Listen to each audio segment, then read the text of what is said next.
Excellencies, distinguished guests, ladies and gentlemen, it is indeed a great honor for me to join in observing the International Day for Disaster Risk Reduction today.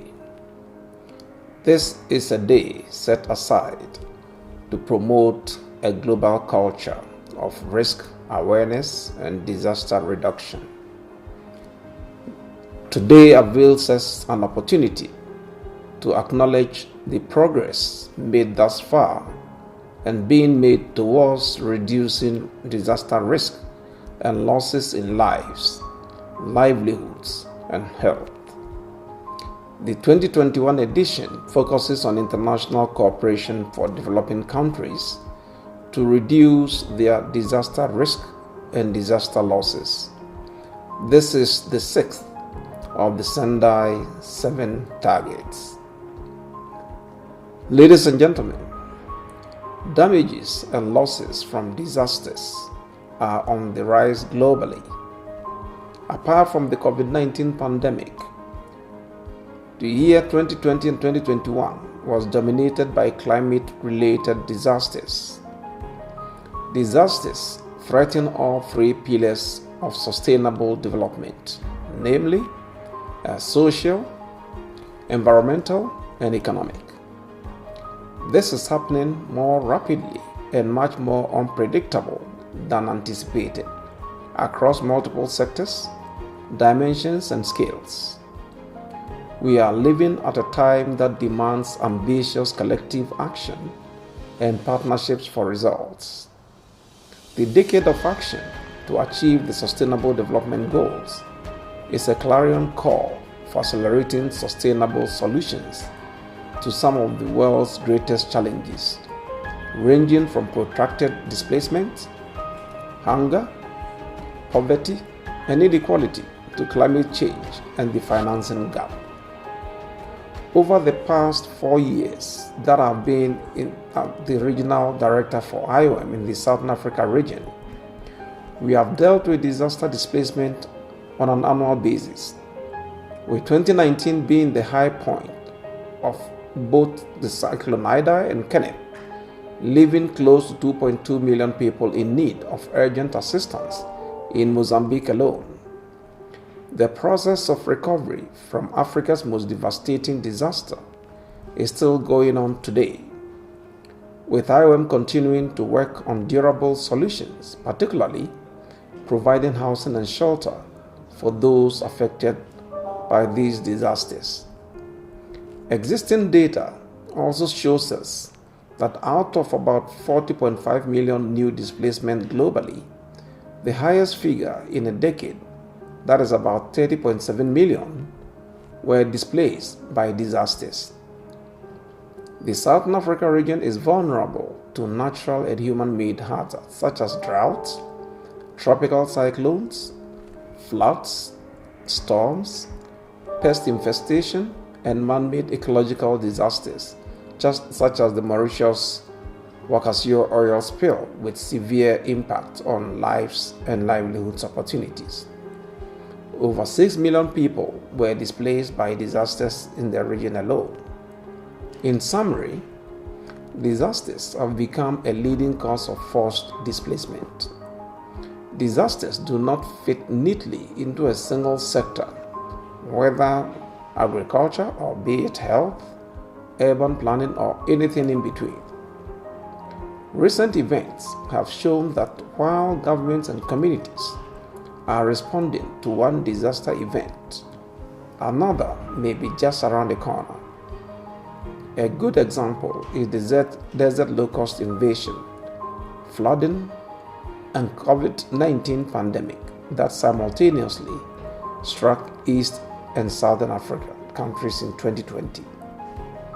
IOM disaster risk reduction programming builds on 3 decades of operational and policy work, encountering risk drivers and responding to human mobility challenges in disaster situations.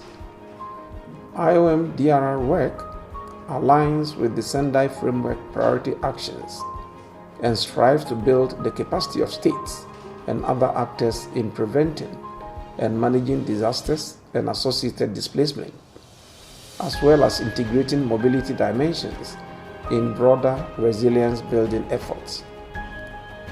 From 2019 to 2020, IOM managed over 83 disaster risk reduction projects in 43 countries, serving more than 6.2 million persons with support.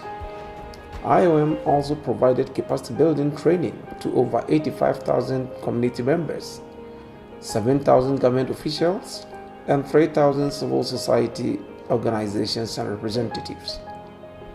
As the world sets out the course for post-COVID-19 pandemic recovery, migration and human mobility must remain fundamental considerations across all resilience building and adaptation efforts. IOM will continue to work in close collaboration with governments and partners to deliver joint support to states to meet their disaster reduction commitment and ensure that such aspects are integral to the disaster risk reduction strategies, plans, and operational programs and activities.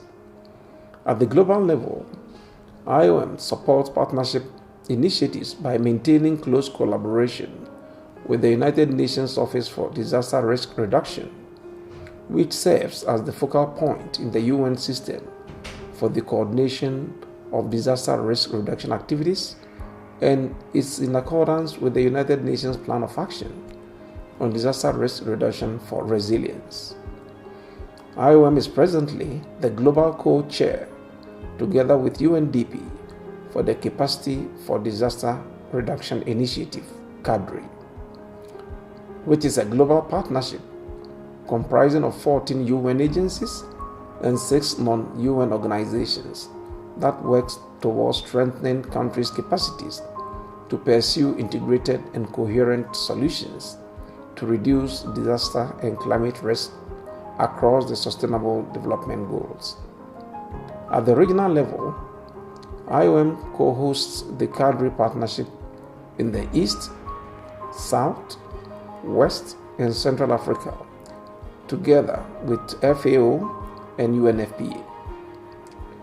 Through the CADRI partnership, over 20 national governments in Africa have been supported through scoping capacity diagnosis, training, and planning service offered to assess their capacities for disaster prevention, preparedness and response, and recovery, and more are planned in the coming years.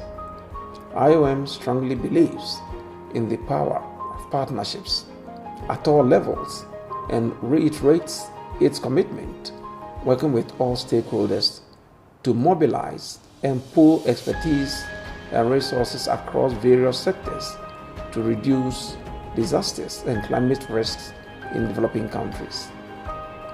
Disaster risks are becoming increasingly compounded, interconnected, and interactive, causing shifts in the frequency and intensity of hazards.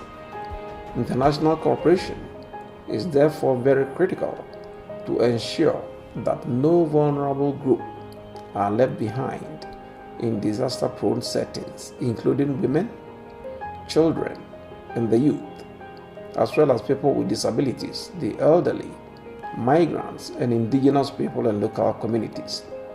We must therefore work together as humanitarian partners with development and climate environment practitioners outside of our own comfort zones, collaborating in different ways that we have not experienced before to address risk and to mitigate the impacts of climate change and disasters.